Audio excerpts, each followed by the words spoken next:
Powering up essential systems. Booting root C/audio logs. Reviewing previous data cells. Repairing audio files. No one has any plan. This is just my new life now. I forgot why I was here. Alright, so Bravo might still be asleep until someone actually wakes him up. I'm gonna walk over to LaCosta and I'm gonna pull it out of my bag and just be like, I stole this. If you're considered missing, why don't you just leave?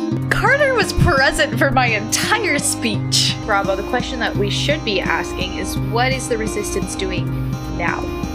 What I'm saying is, we need to work with what we've got. We don't got any fighters. I mean, so is mine. Well, yeah, but we're the same. I would walk by the mechanic center. What does that building look like?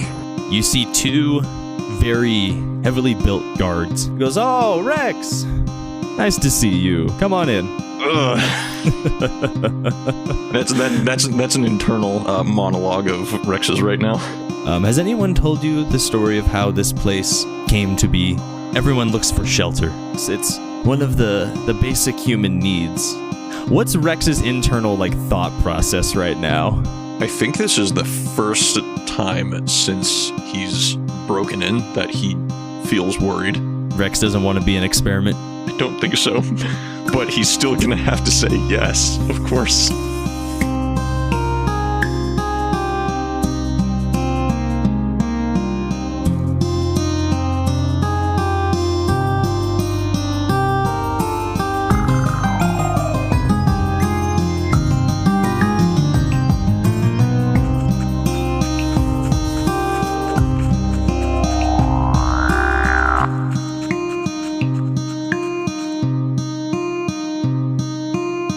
The camera fades in from black. What we see is sunlight filtering through the dust in the air, coming in through some crack in a boarded up window. We hear the deep groaning of a building that's swaying and shifting slightly in the wind. The musty smell of a place long left abandoned is what fills our nostrils. But this place isn't abandoned. In fact, there's currently 5 people in one room. 2 of their names are Bravo and Dice. The other 3 are Carter, Lucasta, and Dahlia, the permanent residents of this super secret base for the Resistance here in New Pittsburgh. Now, y'all, it's been a little bit. Lucasta got back in the morning with news that the Resistance leaders had indeed agreed to come and do an emergency meeting, but you do have to wait for that. It sounds like it will be happening, though, later this day or maybe tonight. Dice, you've done a lot of work over the night while Bravo slept, which also might have been the most helpful thing he could have done in the instance. Building bridges with Dahlia. Carter may still be suspicious of you all, but Dahlia trusts you, at least. When we last left the bunch of you and cut over to Rex, you were all huddled over a desk as Bravo was beginning to verbalize and sketch out a plan of attack, or brainstorming some ideas at least, before the meeting began. Do we want to pick up there, or do we want to fast forward through time a little bit? I am always down to fast forward until the actions happen. Me as well. Alrighty. What does it look like for you guys just kicking around this place? Now that you're not actively prisoners, but that you're just waiting for the people who need to be there to have this meeting to show up. Is it different than the first time when y'all were waiting for Lucasta to get back overnight?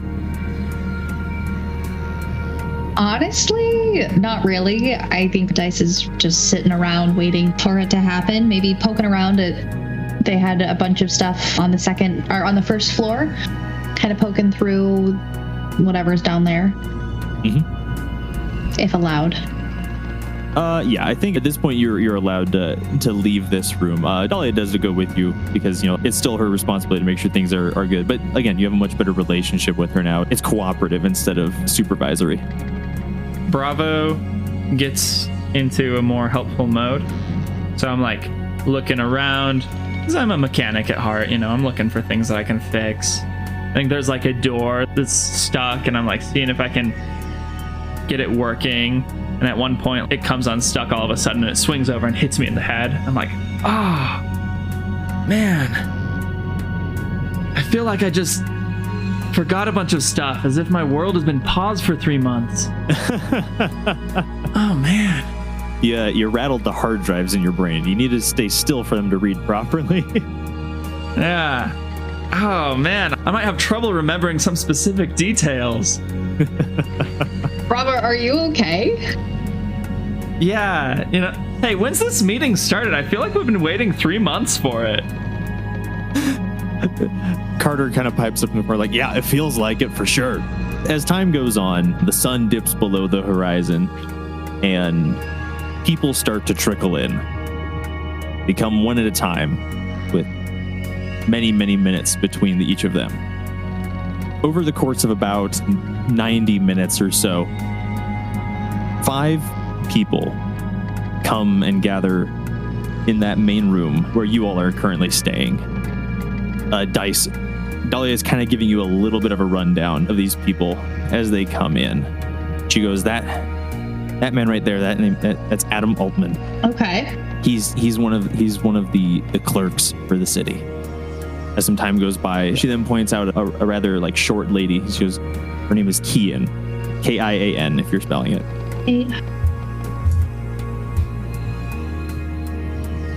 Okay. She goes, she's one of the mechanics working on the facilities. She continues to kind of go through this and point this out. She points out 3 other people as they go through. Easton and Poppy Gallant. They are a couple, respectively. They both work as auditors for the state-run markets that exist. And the last person to come in is Talia Walker. Talia works as a researcher in the Federal Square or Administrative Center. That I can't remember exactly what we've called it. But all in all, these 5 people gather. Adam Altman, he takes a place behind the desk at the end of the room, kind of situating himself at the head of this meeting. He speaks to all of you. Alrighty, well, this is obviously very short notice, and we don't really know exactly what's all going here. Lucasta, you said that these people are here to help us, and Lucasta, that she nods. And she pipes up and goes, these 2 came in a few nights ago, and they say that they're here to help us from a city called Eden. Adam, he looks over at the 2 of you, kind of quirks an eyebrow. This very unassuming couple of people standing in the huddle in front of him. I kind of like look around. Hi. Am I good to talk now? I'm sorry. I'm not from here. I don't know if you follow like specific order to your meetings. Adam goes, well, let's keep this brief to make sure that none of us end up getting found out. I guess give yourselves the plead your case, I guess. Why are you here?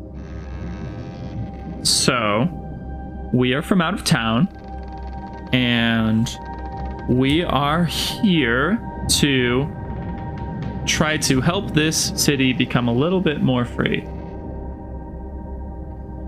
Through any means necessary. He basically hits it on the head. My name is Agnes Dice. I usually just go by Dice. Oh, I'm so sorry. I didn't introduce myself. My name's Bravo 9 5 India 68 Kilo Whiskey Tree Zulu. And we call him Bravo. You see, looking around, Easton's been taking notes. He's the one who's been jotting down the minutes, and he just his pencil just stops about halfway through your name, Bravo, and just scribbles out a little bit and scratches something a little shorter. And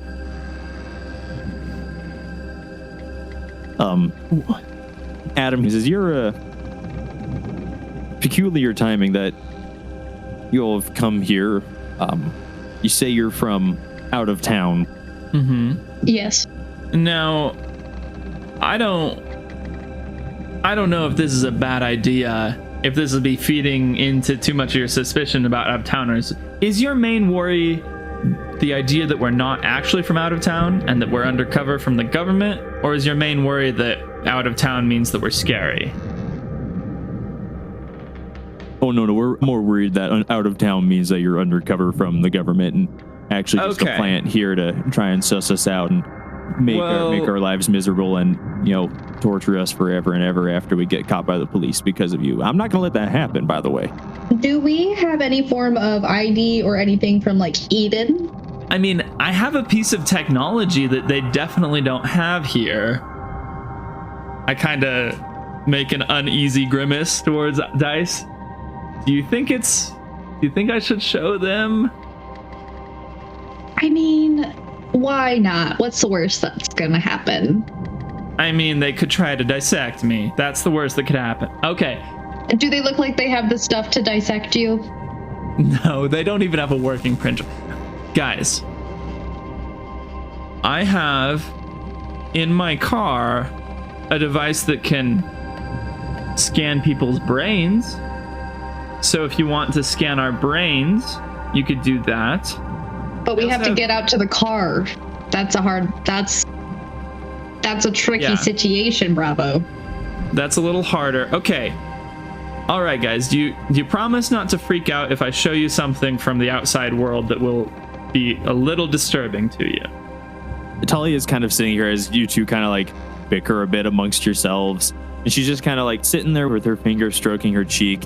Dice, this makes a lot of sense to you as she was introduced to you as a researcher. Mm-hmm. And she's just hearing this conversation. Bravo's like, I've got this tech in my van out in the woods down by the river. Got this tech out in his van that is from a place that she wouldn't understand it, doesn't know. It's piquing interest. Okay. So, resistance peeps. Who is in favor of me showing you something that is not from around here as proof that I am not a member of your government? So Talia straight up raises her hand. Wait for a vote. Oh, yeah, totally. Adam's looking quizzically, but Kian's actually the one that pipes up, and she goes, now, hold up a minute. What are you going to show us? I'm from a different city that is also very controlling, and I left that place behind, but they built something into my body when I was a child that if I took out I would die. So I can show you that, and I'm pretty sure they don't have those here. That's not a bad idea. You still haven't told us what it is. A bomb does the same thing that you're talking about right now. It's a computer. Okay, enough suspense. I lift up my beanie and I show them the machinery that's built into the side of my head. So I'm guessing they don't have that around here. Yeah, they're Bravo, you have the floor now. There's an audible gasp. Talia's getting as close as she can, and she's still being respectful. She's she knows, and not touching anything. She's just looking around. It's fascinating. Easton is glancing up, back and down as he looks back and forth through his notes, and you get a little glance as he's writing, trying to figure out how to phrase Bravo has strange head computer.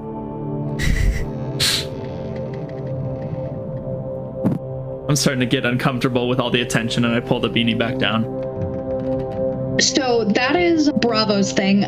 I don't necessarily have anything like that to prove I'm not some sort of spy for the city, but I do have valuable talents. I am highly proficient with things of the healing ailment variety. And a little bit magic, I say under my breath. Adam was like, okay. We get it. You're special. I mean, yeah, kind of. Not to be that guy, but we're here. Let's get rolling. Okay, well, what do you want to do? That's the real question. You come here, you seem to know what's going on. What's your plan? What are you trying to do? I guess that's the main thing is we have experience taking down a dystopia before, but it was a different city. You all know what the fight is like here. I guess we want to listen first, but then formulate a plan, because if we wait forever before acting, that's just one other way to stay enslaved. I guess we are here to kind of help you guys filter out any corruption that you have within your city. We definitely came in here not knowing too much information about what's going on, because information about this place was a little hard to come by.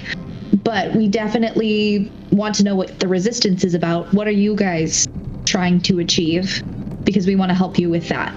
With this, Poppy speaks up. She goes, "We're here to free ourselves from the oppressive rule and get ourselves out from under the thumb of Tara. This place is despicable. The lengths to which they go to maintain what they call the peace is just, it's unacceptable to us." Yeah. Wait, Tara? Sorry. Do you know, Vodka Tara Green? Oh. Yes. Oh, okay. As soon as you said vodka, I was like, that's right. Okay. Yes, we do know of her, just not a whole ton about her. But yeah, that's the spirit. All right. Get out from under that thumb. Quick side question. So that comment about the brain scanner thing was real. Are you all worried about moles in your own ranks? Because I feel like in places like this, that might be the biggest problem with the resistance, and we could figure out real quick if you guys have a mole. You see there's a couple of shifting glances shared amongst everyone, but Adam takes his fist and he slams it on the table and he goes, "Enough. Look, we don't trust you really as is, and we don't need outsiders coming and sowing dissent in our ranks." This isn't dissent. This is an opportunity to know for sure. Opportunity for real trust. Here's a question for you. So you say it's in your van, which is outside of the city, right? How do you propose to get it? Okay, so I've been thinking about this. This little hideout is built into the walls of the city, right? More or less.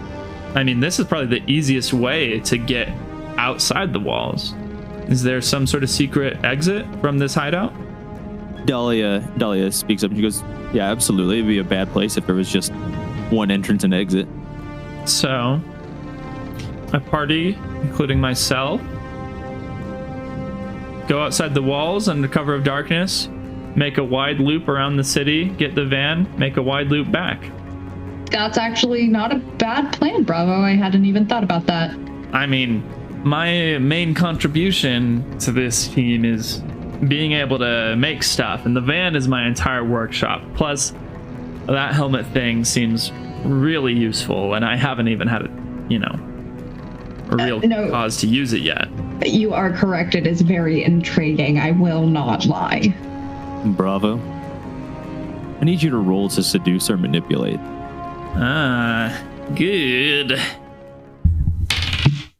My first roll's a 1. That's not great, but my second is a 6. So 7 plus 1 is an 8.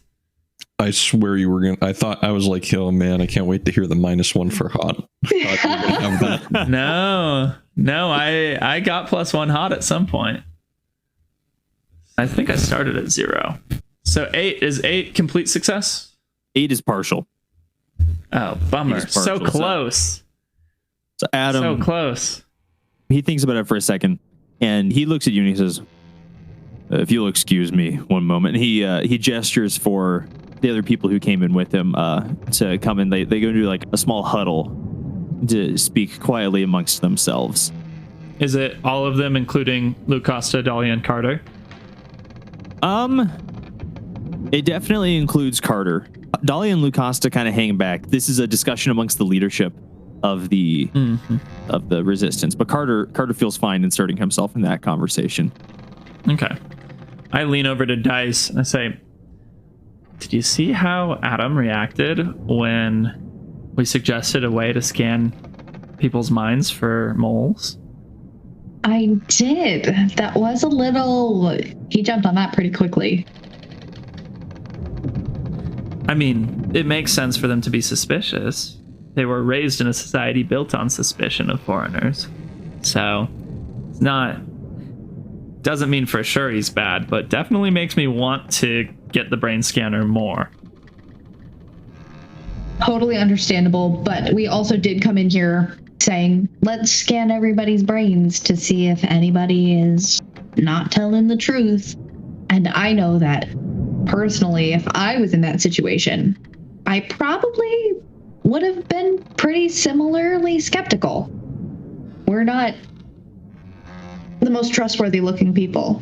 The thing is, my suspicion would have been, oh, I don't want anybody messing with my brain.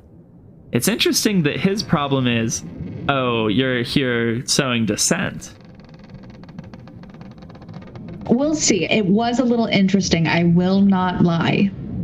As you're having this kind of tail end of the discussion, the group breaks. The huddle breaks. They all come up and they approach you all. And Adam speaks and he says, we've come to a decision. You, Mr. Bravo, you have a good point. It seems you may have something to offer us. Thank you. But in return for us trusting you enough to let you leave this place, we need, and he looks over you, Dice, we need your help with one of our goals, Miss Dice. Well, absolutely. I'm here to help, like I said. All right, he goes and says if this is a amicable agreement. It sounds good. I just want to make sure I understand. Are these things... What's the timeline here? Because we can go out tonight to get the van. When's this task for Dice? So with this, Adam looks over at Kian. And Kian goes, we've received information from one of our informants that a person of great interest amongst the guards has been moved from there to the research center. Now, if our person on the inside is correct, this person could be a great asset to us. But as Talia can confirm, he may not ever come out of the research center in one piece. We'd prefer him on our side rather than theirs.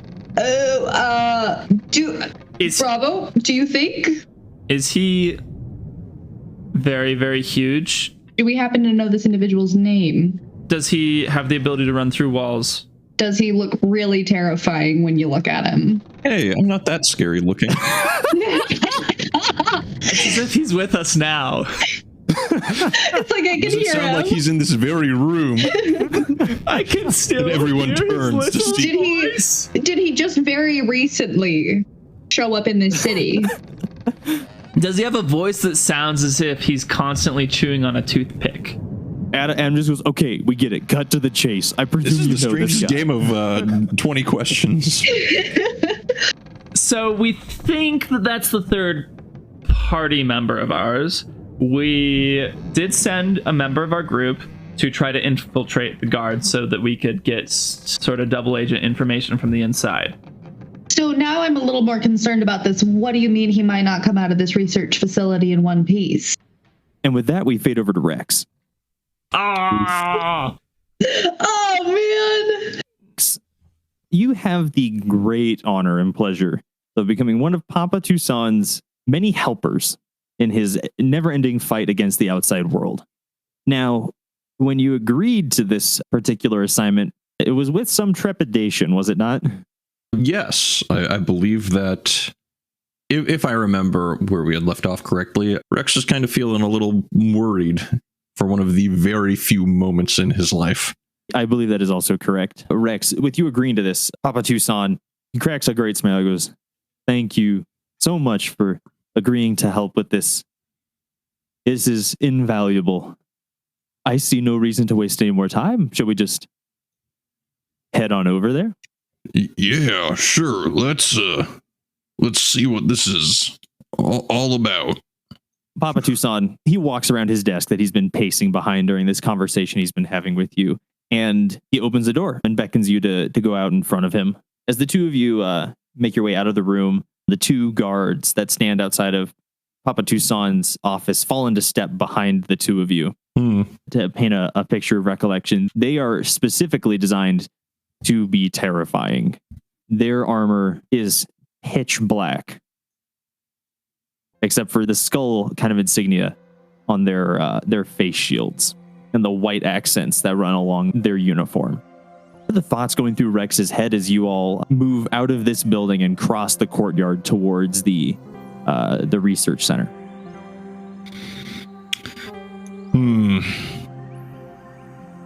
Gosh. Man, what is he feeling like?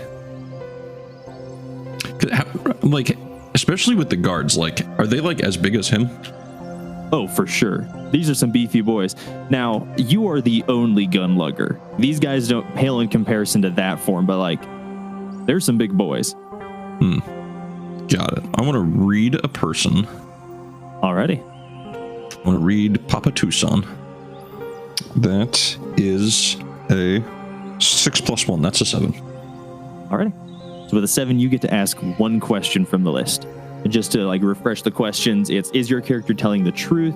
What is your character really feeling? What does your character intend to do? What does your character wish I to do? Or how can I get your character to do blank? Or to like feel blank? So I get to ask one. What's Papa Tuscan really feeling?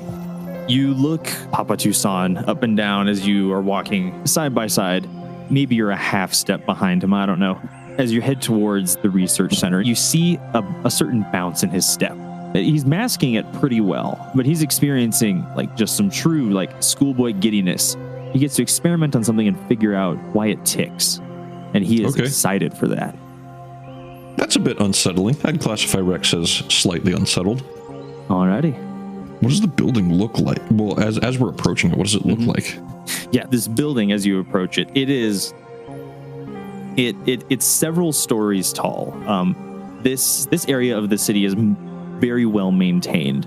The buildings are in good repair. Most of them are made of brick. This one is no different. Clean red brick forms the outside of this building as the company that you're part of walks towards it. You are able to nab the several cameras posted outside of this building, watching the door. It looks as if this building had like the front of it transplanted from a medical university almost and moved into here. As you approach the doors and you all enter inside, this place is clean and clinical. The walls and floors are a stark white, and the person at the front desk greets you and Papa Tuscan with a stand and a salute. How does he respond to that? Papa Tuscan nods at the person behind the desk and gestures over towards you, Rex. He says, "We need to check my friend Rex in for some standard checkups." The person behind the desk nods, and he goes and he pulls out a clipboard with just like a form to fill out, and he asks you the questions to go through the list and get everything filled out that he needs. He asks your name, he asks your age, and he asks where you're from. Boy, now Rex is getting a lot more nervous because the last time he was asked a medical questionnaire, he had to lie about those kidney stones. He doesn't want to do that again. Where I'm from? Yes. I guess here's the question. Do you answer these honestly? Well, I think I answer everything honestly, particularly the one about where I'm from, where I say, I grew up and spent most of my time in New Orleans. Wandered a lot around after that. The person goes, okay, and he just jots it down. And with that, he's the one that guides you and Papa Tuscan and the two guards through the building. Now, this building, the interior it's interesting. It's a little bit of a winding maze of hallways. You're turning right and left. You're passing these large open rooms with rows of desks, different areas that are filled with either like planter boxes or mechanics tools. There's one room that is literally nothing but filing cabinets that you pass by. There's a room full of technology with different blinking lights and screens showing different feeds of video footage, still images. There's not many patients here, are there? Papa Tuscan, he answers you, no, not on this level. Most of them are up on the second floor. Oh, okay. What's the standard checkup? It's nothing that would be unfamiliar to you. I presume we just want to make sure that you're healthy and we at least understand what's going on before we try to diagnose exactly what makes you so special and unique. Right. Yep. Eventually you're led up a set of stairs to the second floor. This floor definitely has the signs and the trappings to deal with people much more than stuff. You are led to a room and are given a kind of like a set of scrubs or something to wear while you're in here and participating in the research that goes on. You get changed into the scrubs that they've provided you. They take you like the kind of standard stuff that you get if you're doing a normal checkup at the doctor, right? They measure your blood pressure. They get a measurement of your height and weight for their readings. They do an eye test. How well is Rex's sight? This is just an honest question. Like, I imagine it's probably totally normally fine, but... I mean, it's great, but the part where he has to read out the letters is going to be an issue. Oh, yeah. So, yeah, you have the guy. He goes, okay, so why don't you just read me the top line, the one on the top. Just stand up at the clipboard. He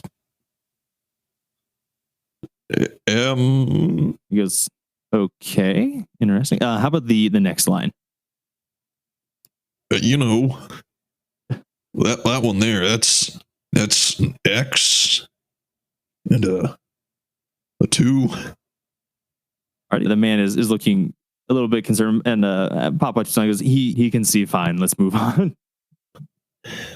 Yeah, the seeing part I'm great at, but I hope there's no reading portion of this medical exam because I don't do that. No worries. Yeah, so you move on from that portion of the examination, and you move on to just physical testing. Rex, would you roll me a hard roll? Heck yes. I mean, no, I won't. That is an 11. An 11. Alrighty. So Rex, you are astoundingly great at this. Darn tootin' I am. They've got you doing everything, right? They're like, okay, we need you to hold a plank for 3 minutes. Blow past it. They're like, what's your mile time? They test it. You fantastic.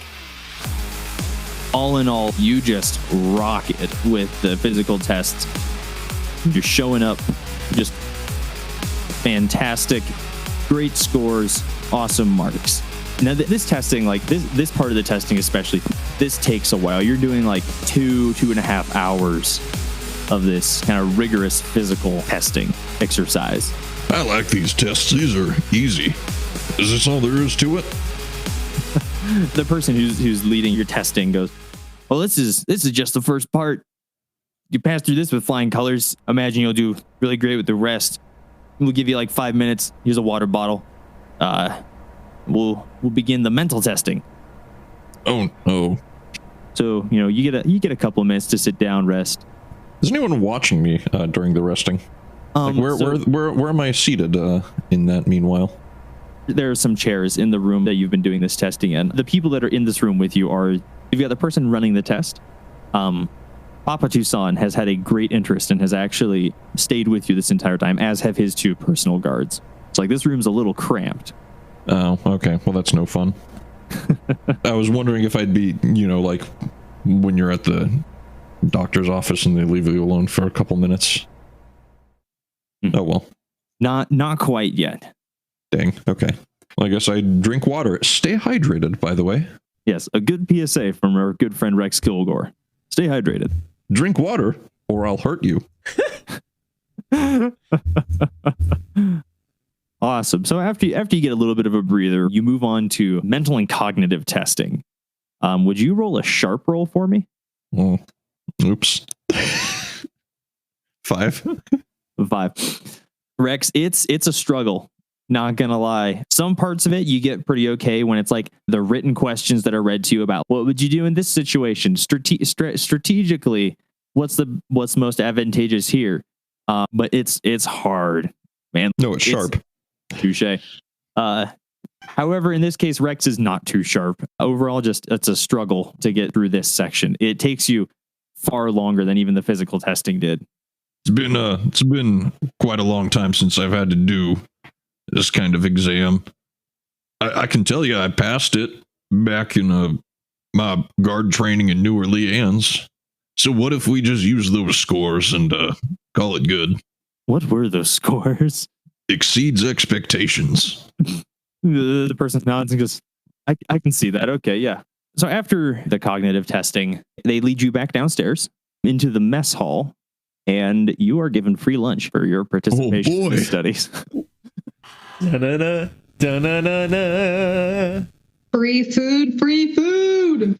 I have a quick question, by the way. We completed the side quest.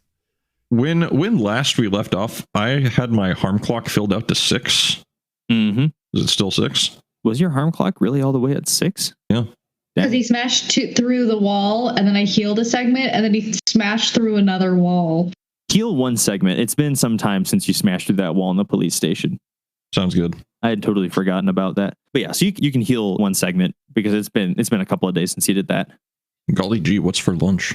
And is there anyone else here eating lunch? Actually, it's like a cafeteria? Or? Basically, yeah. So like this room is definitely set up like a cafeteria. You have the wall on one side that has the metal shelf that you can slide your tray along and get your scoop of mashed potatoes and your green something probably made of vegetables. And I mean, we ain't saying it's good, but it's food. That's their motto here in the research center cafeteria. So there's other people here. So like I'm in some sort of like scrubs, presumably for testing. Yep. What are the other people in?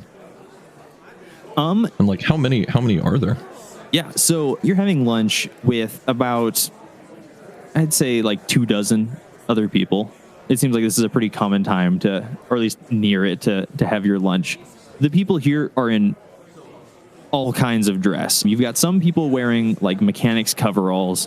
They're covered in grease stains, paint, all sorts of different things. Some of them have like little like charred holes in them from where like sparks or flames or welding slag may have burned through the material at some point. You have people who are wearing your very stereotypical lab coats. They appear to have come from a place of more traditional research and development. And still others are wearing more plainclothes kind of dress. Apparently people who are working with more technical side of things as opposed to the biological or material. It's a full room. There's still plenty of room for more people in here, but for this about 24. Is my posse still with me? Yes. Oh. So the posse is still with you. The researcher and Papa Tuscan have actually gotten lunch with you. The 2 guards are standing by the door. They're still on duty. They're not hovering around you. All right. Well, I suppose there's not too much I'm going to be trying here then. All right. Is there anything you wish to like talk about or take a closer look at while you have a 30 minutes, an hour or so to eat your lunch? And well, I'd really like to try to talk with some people, but I don't want to do that when I've got, a retinue. Yeah. I can understand that. No, I think I just might eat. You have your meal. There's a little bit of like small talk, kind of busy talk that goes on between the research assistant that's leading you through this and Papa Tuscan. The general like kind of hubbub and chatter that goes through this room is pretty standard as far as like a room full of people. You catch little snippets of conversation about some people talking about how they're the work that they've been doing. The plants haven't been growing at the rate that they'd be hoping to. Or one group of fellows is talking about the effects of different colors of background on the broadcasts that they do and how they think that, well, blue is a much more effective color in this regard, but if we're talking about specifically this, we need to use a more greenish one to get the effect across that we need. What a bunch of nerds. Bunch of medical mumbo jumbo. There's a couple of people over in the corner. They have some like paper and they like are rolling dice. There's one person who seems to be in charge of this group of weirdos and nerds. So Papa and the other researcher are probably at the same table as me then. Mm-hmm. Yep. What kinds of things are they talking about there? It's all this medical sounding nonsense. The researcher goes, "Oh, we research all kinds of things here. We've been putting a lot of effort right now into trying to find ways to get the most yield from our crops. There's not a lot of space inside the city that we can use. We want to make sure that we use it the best as we possibly can. We've actually been really working on extracting a specific kind of tomato that gets bigger during the winter than it does during the summer." Oh, okay, yeah. Good stuff. Food. You know, I have a question. This is you do like doctory stuff, I assume. I'm aspiring. You know, a while. What? I'm aspiring to, yes. Right. Well, I had this let's say I had this friend a while ago. You know, shortly before I joined into New Pittsburgh, and I'd hurt myself, and she did this thing where she I was injured, and then she touched my shoulder, and then the shoulder was just okay after that. Do you know what might do something like that? How that works? The researcher goes, "Really? Did that happen? That is fascinating. You will have to tell me more. I need all the details." Okay, so when she touched you, just to answer the question, no, I've never heard of this ever before. This is totally weird. But anyway, when she touched you, was it skin to skin? Was she touching you through clothing? Was she wearing special gloves or anything? You have to tell me everything. Well, I don't remember a lot, honestly. Okay. I was hurt. Researcher goes, that makes complete sense. Okay, well, okay. This asks so many questions. This is okay. Where, and this he's just kind of at this point, he's almost more muttering and asking questions to himself at large. He's not even waiting for responses from you, as he just is thinking. I kind of just look at Papa Tuscan, what? Papa kind of just shrugs. You get this idea of nerds.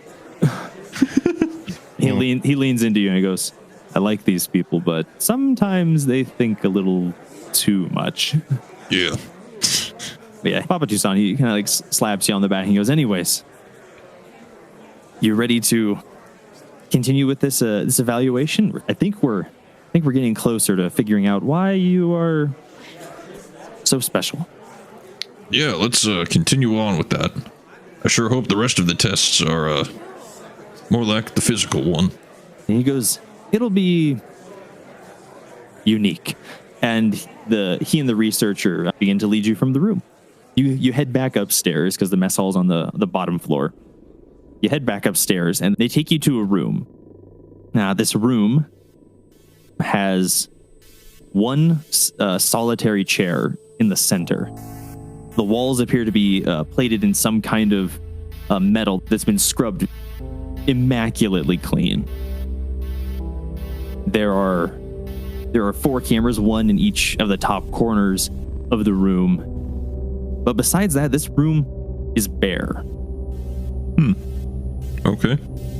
As you're led into this room, the research assistant beckons you to take a seat in the chair.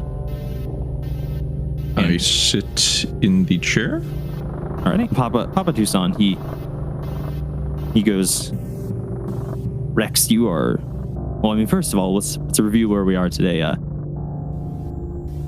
Fantastic physical shape, peak condition, totally incredible, and not lacking in the important regards of the mental abilities.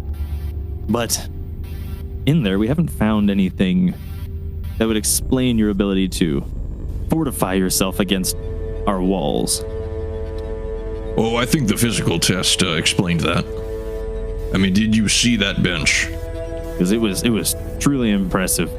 There's just one last thing that we need to check to make sure that we're not ignoring or ruling out any factors that could be influencing your physique. Just wait in this room. Just relax. We'll come get you when the observation is done. Okay.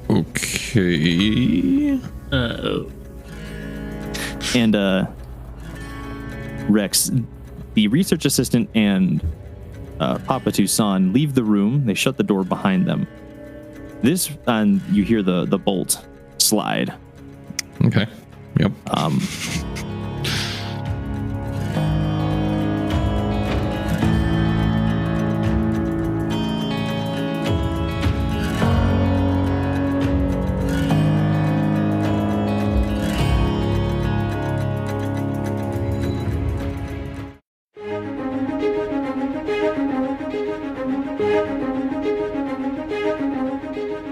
Once upon a time, in a forest not far from the quaint little village of Northampton, there was a small cottage with a wise and beautiful witch who lived with her cute little animal familiars. There was Opal, a clever but chaotic crow with an opal necklace who loved to hunt for shiny things. There was Reginald the magpie, with his favorite orange knitted beanie, a quick lad who liked to be the handy bird, as he said, and Mr. Slimy the toad. Everything was nice and lovely one crisp October evening until you heard a bang and a scream, and you ran outside and you saw a witch hunter murder your witch and run away. And now, the witch is dead. But wait, you've heard something she said once. You remember it, Mr. Slimy. She told it to you once. She said if this day ever came, to bring the eyes of whoever murdered her and to perform the ritual to bring her back. But you have to be fast.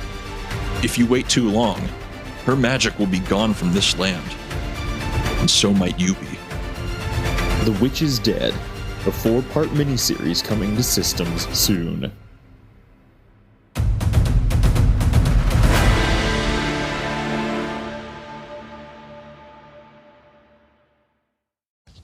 Thank you so much for all of those who have been listening to this podcast. If you would just be able to go and subscribe on whatever platform it is, or share, send us a review or a voice message even on Anchor, that would be wonderful. We love hearing from you, and we love to see your feedback, and we want to make sure that you don't miss any of the upcoming episodes. That would be a true tragedy. So go ahead and do that. And I think that's everything. So we'll get back to the show now.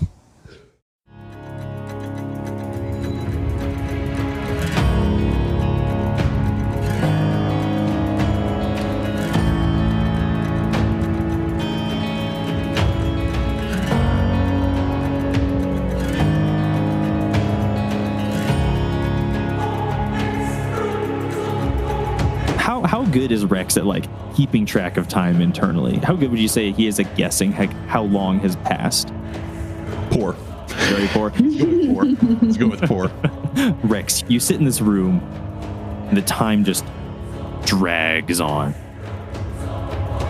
1 minute becomes 2, becomes 5, becomes 10, and you lose track after about 3 minutes anyways, but... I was going to say after 15 minutes he's gone.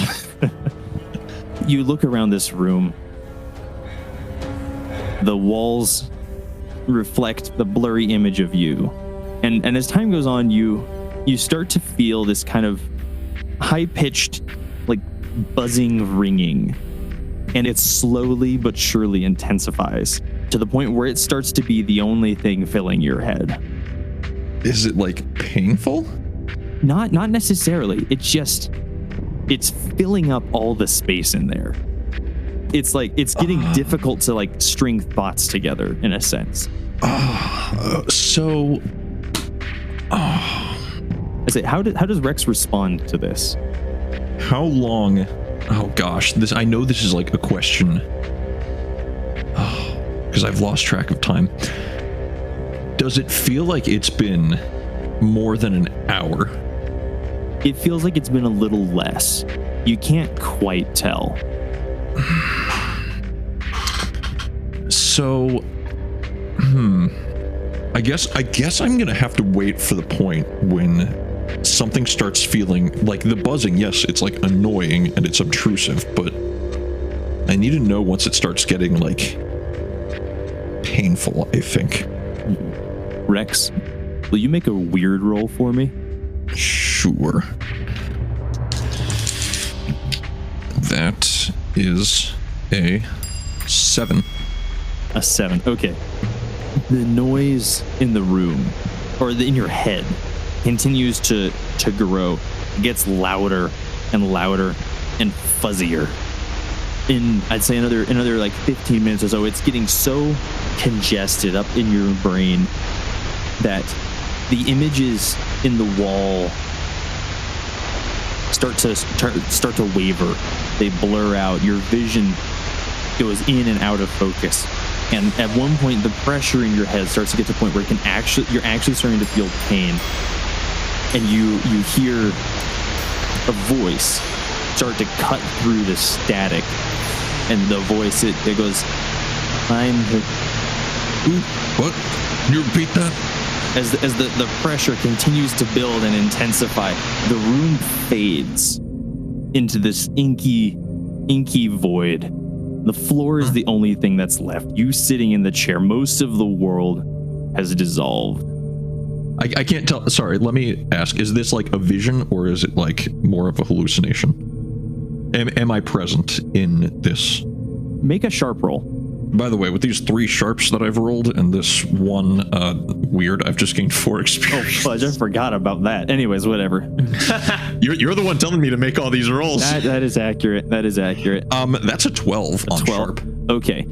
As much as this hurts and it's ending your brain, you're able to keep a grasp. You're able to lock yourself down. You know this is it feels like a vision, but you're keeping some anchor points. This chair that you're in, it's real. It's still here. The ground, it's still here. It's real. The wall's gone. And you start to see peeping out through the void these beady red eyes. You hear what sounds like the rustle of feathers as the eyes kind of move and swirl around you. Oh. Eventually, they seem to congregate in front of you. And you start to see this form of a scrawny young boy crouching amidst this swirl of beady red eyes and flapping feathers. Who are you? The boy looks over his shoulder at you, and he kind of cocks his head curiously at you and doesn't respond. So, this is another test. What?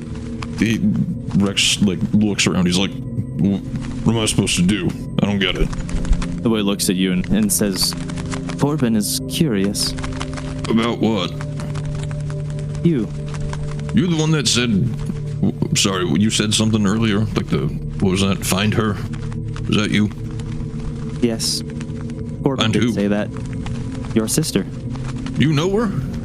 Yes, Corbin knows her. Where is she? What? The flock of ravens. It's swirling faster and faster. These beady red eyes around this young boy. And he goes, "You'll find Charlotte at the north end of the never-ending railway." At least that's what Corbin knows.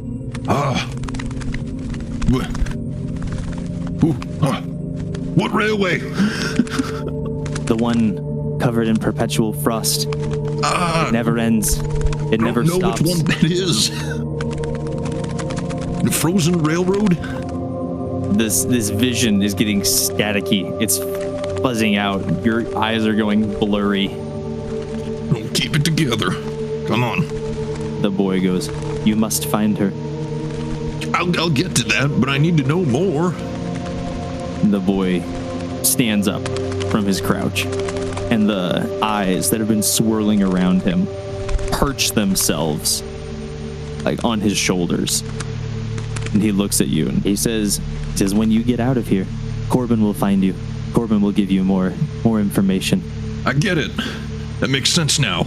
Rex, your vision starts to darken. You can tell you're passing out. No, wait. I get it now. This is another test. They want me to break through another wall. I get it now. Are you finally going to break through the fourth wall? No, I'm serious. I want to try to roll for... If I'm still kind of grounded... Yes. Can I, in the physical world, genuinely try to do an oh yeah before I pass out? Go for it. Full send, my brother. They've kept him in here. They want to see him do it. They're torturing him. They're tormenting him. They want to see him do it under stress. And it just said escape. That's all he can think of now. Alrighty, roll for it. That's a 14. What the fudge? Oh yeah? It does indeed. So 14 plus unmitigated success. It's a Rex. Actually, you can narrate this. Just know that so you're in the process of passing out. You will completely obliterate whatever wall you go through and have maybe like 10 or 15 seconds before you just collapse. No, I don't even think I have that. I think I'm just gonna hurl myself through the wall and then probably fall to the ground. Not like immediately passing out, but just hurl your. I need to know what happens when I hurl myself through the wall that I can't see because I'm on the verge of passing out and blacking out. True. Perfect. Okay. So Rex, Corbin tells you to get out, to find him, to find your sister. This resonates in your head, and all that you feel in this moment is you need to leave with all the effort you can possibly muster. As your consciousness fades, you push yourself up from the chair. Just take a hurling, charging, churning sprint, and you go straight into the wall. You can see it there. You can see anything. And as the sound of brick cracking and crumbling, as metal bending, twisting, and tearing fills your ears, the walls come back as they think blotted on the wall right as you hit it and spread everything else in an instant. You comprehend the walls are back, that the room is back, that you're back in reality as you go tumbling head over heel into the hallway and black out. Well, at least the noise is gone. True. Very true. As Rex fades out, we fade in to the conversation that was going on between Bravo, Dice, and the Resistance. So, what do you mean he might not come out? Kian goes, they do a lot of different kinds of, there's a lot of different kinds of testing that they do in there. They've been experimenting with things beyond the physical realm for almost as long as they possibly can. It's unethical, to say the least. Kind of looking over at Talia, and she's like, yeah, it's not good. If we don't get to him in time, there's definitely a chance that his body may still be here. He won't. Like, his mind. Like he'd just be a shell? Yeah. That'd be a good way to say it. Ooh. So we basically sent our comrade in to be tortured? I mean, if you send him in to infiltrate the guards, it's not likely. But if they had a reason to put him under that kind of incredible testing, then maybe. Why would they do that? What are they getting out of this? Just for fun? Adam goes, no, it's General Tucson has been at war, so he says, with the outside world for as long as we've been able to get the walls up. He's never been satisfied with just holding everyone in here against their will and quote unquote protecting us. He's got his eyes set on bigger prizes. And so everything he does is to try and figure out a better way to achieve his ends. Do they ever say what exactly you guys are at war with on the outside world? Ethan, who's been taking notes for this time, he pipes up and he goes, well, it changes depending on time to time. You know, from June to October, it's generally the Crimson Cobras, and from November to May, sometimes late June, it depends on when they decide to change things around. It swaps over to kind of someone different. Sometimes it's been just strange forces in the West. Other times it's been zombies or like the packs of mutated creatures that run through. It kind of just really depends on what they're feeling like at the time. That is... As exhausting as that sounds, I think we need to focus on getting Rex out. As much as he sometimes really spins my servers, we need him. He is unstoppable on the battlefield. Do you guys have any ideas on how to get him out? Adam goes, I mean, as of right now, I don't have anything elegant. We can get our person on the inside. It'll blow our cover, unless guaranteed, but we can get you two, maybe Dahlia, if you'd be willing to go, and we can get Maggie in. We might be able to just bust him out and get before things go too far south. Ooh. Okay, I walk over to the map. I say, so what building would he be in? So as you look over the map, Talia goes, he'd be in the research center. That's where they'd have the equipment to do that kind of mental and psychic testing. It's just southwest of the administrative building where everyone's offices are that are in the government. Okay, so it's on the other side of the city from us. Mm-hmm. Near a lot of other important buildings, probably watched pretty heavily. Yes, they have a surveillance system dedicated solely to this building. They have a lot of money, time. Well, I guess money doesn't really matter in this society anymore. They have a lot of time and effort and secretive information sunk in here, so they try to keep it safe. Okay. Now, you guys had already said that you needed my help for something. What is this something? Well, I mean, and Adam responds, he goes, this something was going to be getting Rex out. So if we've decided to just change tacks and make this the important thing, I mean, that works for us. Yeah. Listen, I don't want you guys to have to blow somebody's cover. I'm with Bravo on that. What if we just go in at night, break a window?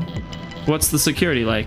I mean, the security is pretty tight. They've got all their weapons development in there. They've got their biological development in there. They've got their information broadcast system in there. I mean, like, basically, if it's something used to control the city or make the city function at a bare minimum, it's in there. And so, like Talia said, it's got an entire dedicated security system. There are definitely guards that work there. And not only that, but until we get more information, we don't know where in the building Rex is. We know the general area because he's undergoing testing, but like beyond that, you want us to go like look in every single room when you go in there?